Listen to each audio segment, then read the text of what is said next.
Some people say that coconut cake is worth every minute that it takes to make it. And other people say you can just pick up a Pepperidge Farm one that's just as good out of the freezer section. Everything freezes. Today, we're putting that claim to the ultimate test. This is homemade versus store-bought, coconut cake edition. One cake was made completely from scratch. The other one came directly from a grocery store freezer. It's good. It's good. Is homemade truly the king of coconut cake? I am the king! Or is the store-bought about to pull off an upset? What's up, everybody? I'm Curtis, and on this channel, we compare homemade versions of popular desserts with the store-bought version. Today, we're comparing one of the most underrated cakes out there, the coconut cake. If you're a coconut fan, this is right up your alley.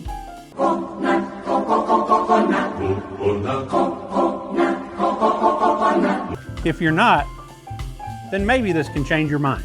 Today I'm making a homemade coconut cake from scratch and putting it head to head with Pepperidge Farm Coconut Cake, which has quite the reputation. Your reputation precedes you. Thank you, sir. Wasn't a compliment. We will compare these two and see which one is worth your time, your effort, and your money. Now, a brief history. Believe it or not, coconut cake has been popular in the South for over a century. As shredded coconut became easier to find in the late 1800s and early 1900s, home bakers have been piling it onto layer cakes for holidays, birthdays, and family gatherings.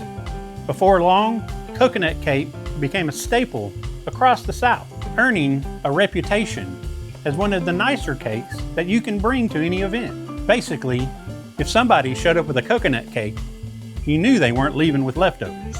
We will be scoring these two cakes with a score between 1 and 5 on 4 categories: appearance, taste, texture, and overall coconut wonderfulness. Now be sure to keep track of your own score, so at the end we can compare, and then you can drop a comment on what score you gave these two cakes. Well, that's enough talking for now. The only thing left to do now is mix this cake up and see, does homemade win or does the store-bought rise to the top? Let's head to the kitchen and find out. Well, welcome back to the kitchen. Here we are doing the coconut cake. All the ingredients here are for the cake, is right here, and this is the coconut cream cheese frosting. We're going to get this cake put together, get it in the oven. We're going to make 3 round cakes. It's going to be a 3-layer cake, and I'm going to do it in 8-inch pans. Let's jump in here, let's start mixing this up, and let's see how this cake turns out. I hope you like coconut. Coconut cake is a dessert with roots in tropical cultures and a rich evolution in the Americas, especially in the southern United States and the Caribbean. Coconuts are native to Southeast Asia and the Indo-Pacific, where they have been cultivated for over 3,000 years. In ancient cultures, coconut was valued not only as a food, but also for its medicinal, spiritual, and symbolic significance. As trade routes expanded, coconuts reached Europe and the Americas, where they were adopted into local cuisines. European colonizers introduced coconuts to the Caribbean and Central America, where they thrived. In the 19th century, shredded and dried coconut became available in the U.S., making it easier for home bakers to use in desserts. Early American coconut cakes were simple layer cakes made with shredded coconut, sugar, eggs, and flour, often served as a novelty treat. In the southern United States, coconut cake became a staple at family gatherings, church socials, and holidays. Its history is also tied to black cooking culture. Enslaved women in the antebellum era labored to crack and grate fresh coconuts, and recipes appeared in early African American cookbooks, such as Abby Fisher's What Miss Fisher Knows About Old Southern Cooking. All right, we got our 3 layers of coconut cake in the pan, ready to go in the oven. We're going to cook it at 350 for 30 to 32 minutes. As I've said this many times, it'll be done when a toothpick comes out clean from the center and it's pulling away from the edges. So let's get it in the oven. And Melinda Russell's A Domestic Cookbook. These cakes were often layered, frosted, and topped with coconut, and they played a role in community life, including fundraising for civil rights efforts. By the late 1800s, Southern cooks had perfected coconut cake, often using fresh or canned coconut milk, and rich frostings. The introduction of sweetened condensed milk in the earliest 20th century enriched the texture. By the mid-20th century, coconut cake was a fixture at celebrations nationwide. Today, coconut cake ranges from the classic yellowed layer cake with coconut cream and buttercream to tropical twists with pineapple, mango, or passion fruit. Here we are in the final product of the coconut cake.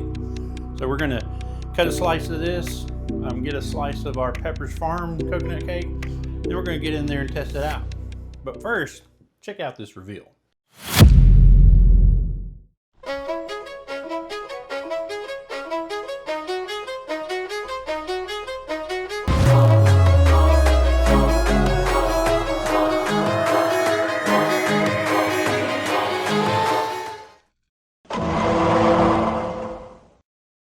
The verdict. We're back again to do the final review of these two desserts and give them a score.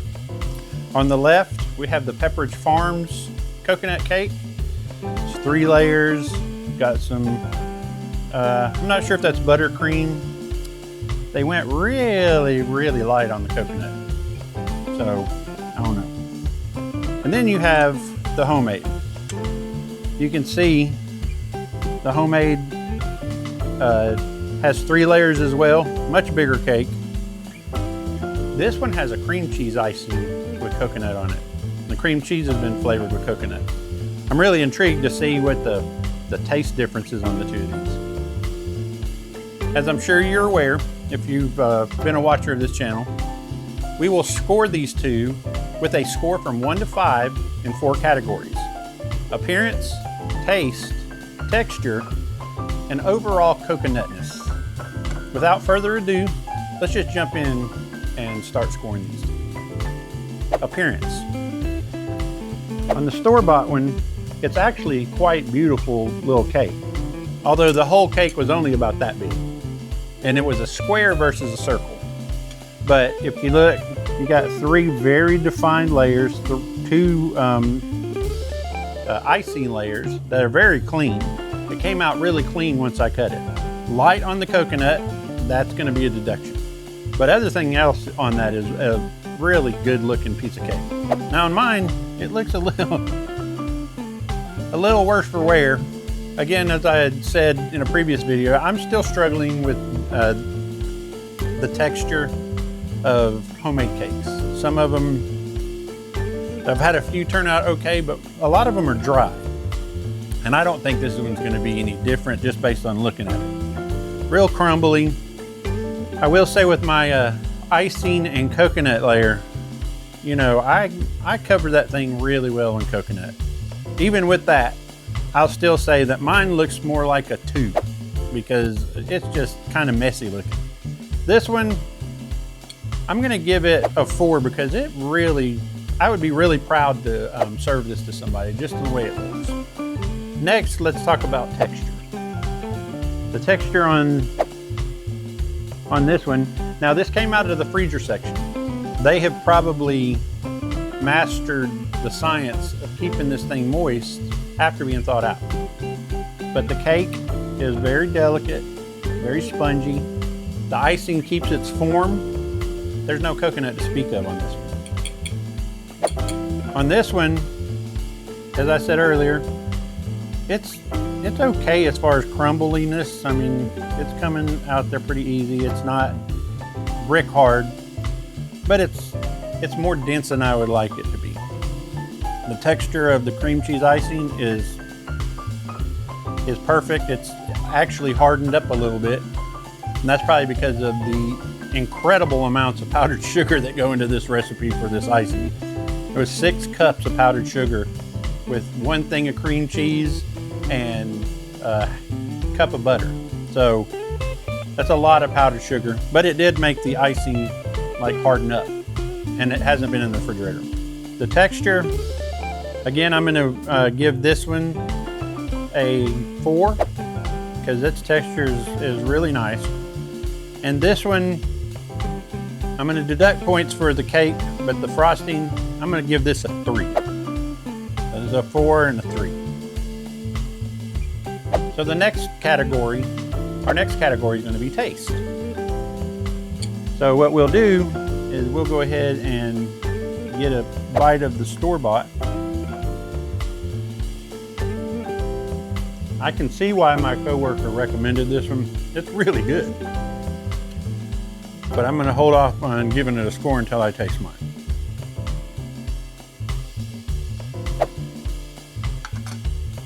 You know, it's a little drier, but with the icing, that tastes pretty good. I still think that this one tastes slightly better. It's just more airy. It's feels better, has better mouthfeel.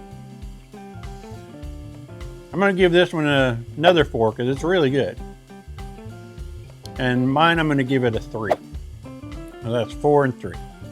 The last category, overall coconutness. This one, the store-bought, it, like I said, it hardly has any coconut flakes on it. The real light, I didn't really get a whole lot of coconut from the cake. On mine, I mean, you're getting a mouthful of coconut on this in every bite. And there's coconut milk and coconut extract in both the layers, in the cake layers, and you got coconut extract in the frosting. So as far as coconutness, I'm going to give this a 2. I'm going to give this a 4.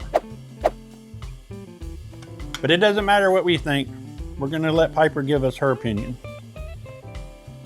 Here you go. This is the store-bought one. What do you think? I'm not sure what a coconut is, but if it tastes like this, I'm on board. It is good. There's no doubt about that. Now let's try mine.